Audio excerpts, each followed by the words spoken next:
চার জিনিস দিয়ে বিরক্তি কইছে। কয় জিনিস? মিশকাতের হাদিস, মিশকাত শরীফের। কিসের হাদিস?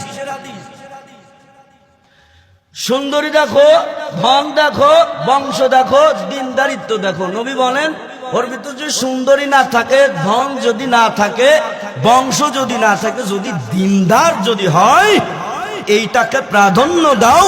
এই দিনদার মেয়েকে বিবাহ করো, আল্লাহ বরকত দিবে। সাদা চামড়া দিয়ে বিবাহ করবেন, দিনদারিত্ব নাই, নামাজ নাই, রোজা নাই, পর্দা নাই, ওই সংসারে অশান্তি হবে। ঠিক কিনা জোরে বলো? যেই সংসারে স্বামী স্ত্রীর ভিতর নামাজ আছে, রোজা আছে, হ্যাঁ পর্দা আছে, মা বাবার খেদমত আছে, ওই সংসারের মতো শান্তি আর কোন সম্পদ নাই, কোন সংসার নাই। ঠিক কিনা জোরে বলো? এই জন্য যুবক, বিবাহ করতে হলে আগে দেখতে হবে দিনদারি। কি দেখতে হবে?